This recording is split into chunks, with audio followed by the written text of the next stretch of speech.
Hey guys, how's it going? Companion here.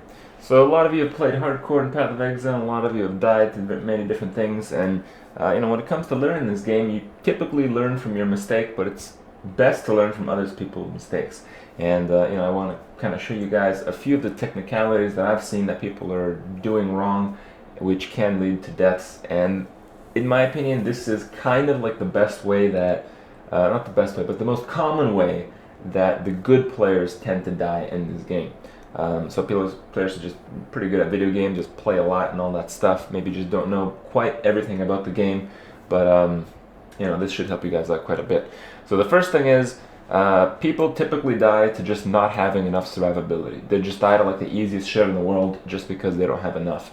So right now I have 5k life, and my resists are pretty stellar: 75, 75, 75, negative 40 chaos.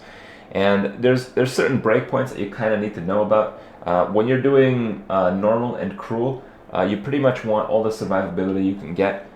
It's not easy to get. I can't really say a certain number because at the beginning, when you start off, it can vary a lot based on what you start as. So if you start as like a Marauder, you go straight to Templar, you'll have insane HP. Or if you do the opposite, of course the same is true. But if you're starting like Witch, then you're never going to meet the breakpoints. So it doesn't really matter. You just kind of have to get as much as you can through the first difficulty levels, and you can't skip out on resist. Get as high resist as possible, as high HP as possible. If your damage sucks, group up, do a public group. It doesn't really matter. Just find a way to get as much HP as possible, and just focus on the HP nodes. Usually when I start Templar, I start with melee and I go right into the HP. Weapon Elemental right into more HP. Usually come up that way or come up this way, more HP. Come up this way, more HP. Just more and more and more. You can never have enough. The resists are also important. If you don't have this kind of stuff, while you may not be dying to most mobs in the game, you might run into something a little bit more dangerous, and it might just kill you. So that's one thing to note. Just always get enough. And when it comes to chaos resistance, if you have negative 60 chaos resistance in Merciless, you're going to want to have at least 4k HP, because I'm going to highlight here. I'm going to do a Western Forest run. This is something a lot of people do because it's pretty effective for leveling. But if you don't have like any chaos resistance at all, you need a lot of HP to survive things like Poison Arrow. So these guys do Poison Arrow. These guys can't hit for like 3k, but when you start doing maps, these guys I think can hit for almost 2k actually if you have negative 60.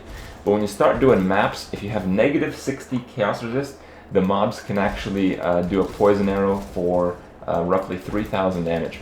And Poison Arrow is a function of physical damage. So if you happen to run into a rare mob that has a physical damage aura, areas deal significant extra damage, that kind of stuff, you may actually take in the 4k region of a Poison Arrow. And if you have negative 60 chaos resist, you need over 4000 life in some cases. So, typically some people are like, oh, you just avoid, you just don't get hit by it. But it's not as simple as that.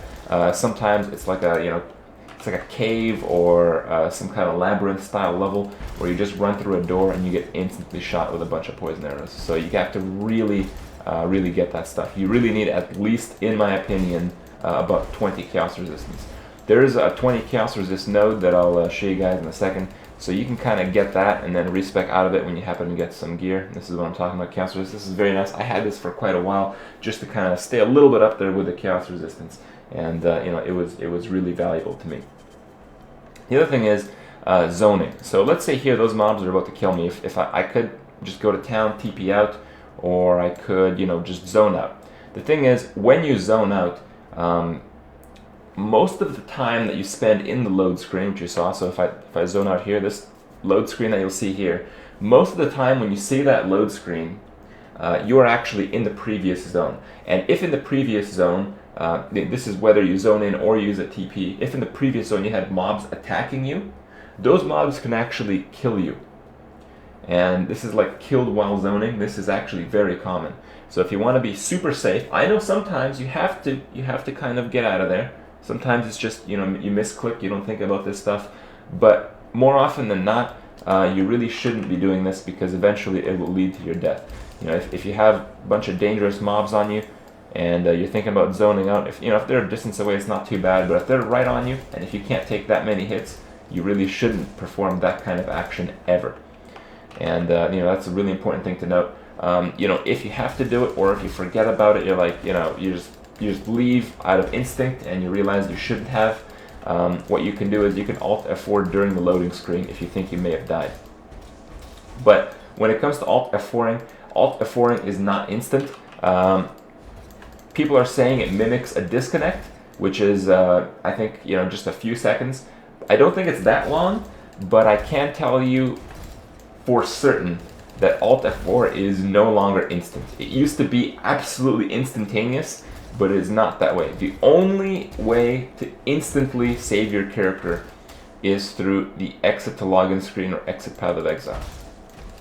One of those two actions, or either of those two actions, will result in your character not getting owned, you know, while you're not playing it. So if you happen to do the zoning thing as a mistake, and you think you can survive maybe 1 or 2 more seconds, but I know some people have really slow computers. Some people zone in and it takes them like 10-20 seconds.